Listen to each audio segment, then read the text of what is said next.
Hello viewers, বিনোদন জগতের সব খবর নিয়ে আপনাদের সঙ্গে এই মুহূর্তে রয়েছি আমি রিপোর্টার মিলা। চিত্রনায়িকা অপু বিশ্বাস এবং সুপারস্টার শাকিব খান বরাবরই আলোচনায় থাকেন। ঢালিউড কুইন অপু বিশ্বাসকে নিয়ে আবারও শুরু হয়েছে আলোচনা এবং সমালোচনা। চিত্রনায়িকা অপু বিশ্বাস বলেন, আমাকে নিয়ে যে যাই বলুক ওটা আমি মাথায় কিংবা গায়ে মাখি না। সমালোচনা থাকবে, যেহেতু আমরা কাজ করব। তবে আমি এটা বলতে পারি, তুলনামূলক বাংলাদেশের অন্যান্য তারকাদের চাইতে সাংবাদিক ভাইয়েরা সবসময় আমার সঙ্গে থাকেন। আমাকে নিয়ে আমার ভালো ভালো কাজগুলোর তারা আলোচনা করেন, সবার সামনে তুলে ধরেন। এই হিসেবে আমি লাকি বলাই যায়। গত এত বছর ধরে আমি ইন্ডাস্ট্রিকে নিয়ে যাচ্ছি এগিয়ে। সুপারস্টার শাকিব খানের সঙ্গে সমান তালে কাজ করেছি। মাঝখানে তার সন্তান জন্ম দিয়ে তাকে বড় করবার জন্য বেশ কিছুটা সময় আমি আমার ব্যক্তিগতভাবে কাটিয়েছি এবং আমার পরিবারকে দিয়েছি।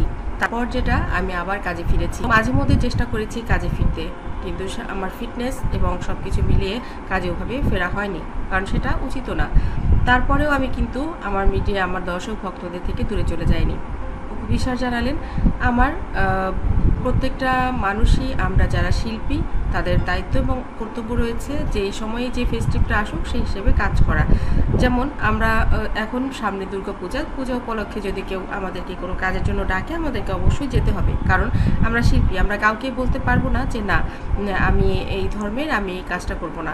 ওদিকে যদি পূজা কিংবা পরিমণির কথাই ধরি, তাদেরকে যদি বিপ্লব সাহা ডাকেন তাহলে নিশ্চয়ই দাদা ডাকলে তারা অবশ্যই যাবেন। গৌতম সাহা তাকে একটা কোরিওগ্রাফির জন্য ডাকলে তারা যাবেন, কারণ তারা শিল্পী। সেখানে পরীকে হিন্দু ভাবার কোনো কারণ নেই।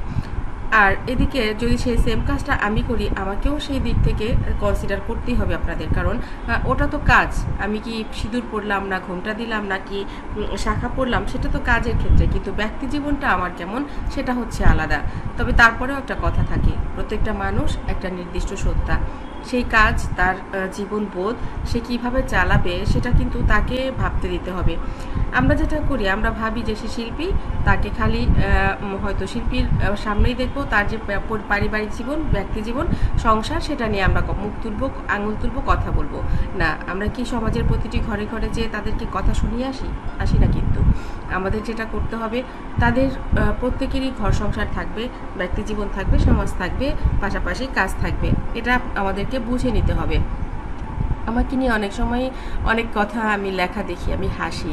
আসল কথা হচ্ছে, আপনারা আমাদেরকে ভাবেন যে ওরা আসলে তারকা, ওরা শুধুমাত্র কাজই করে যাবে, ওদের কোনো ব্যক্তি জীবন, পারিবারিক জীবন থাকতে নেই।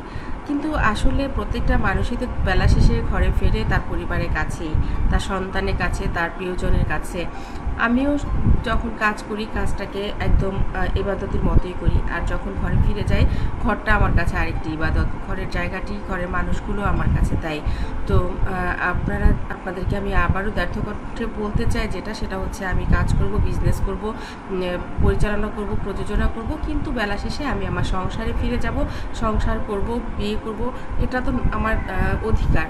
তো আমি মনে করি প্রত্যেকটা মানুষেরই তাই এই কাজগুলো তাদেরকে সুন্দরভাবে করতে দেওয়া উচিত। তাদেরকে নিয়ে অন্য ধরনের আলোচনা সমালোচনা একদমই করা উচিত নয়। বন্ধুরা, ভিডিওটি ভালো লাগলে লাইক, কমেন্ট, শেয়ার দিন এবং পরবর্তী পর্ব পেতে সাবস্ক্রাইব করুন। কেন ভালো লেগেছে অবশ্যই সেই কথাটি কমেন্টে লিখতে ভুলবেন না, এবং যদি ভালো না লেগে থাকে, কেন ভালো লাগেনি সেটাও আপনারা জানাবেন। ধন্যবাদ আবারও সবাইকে।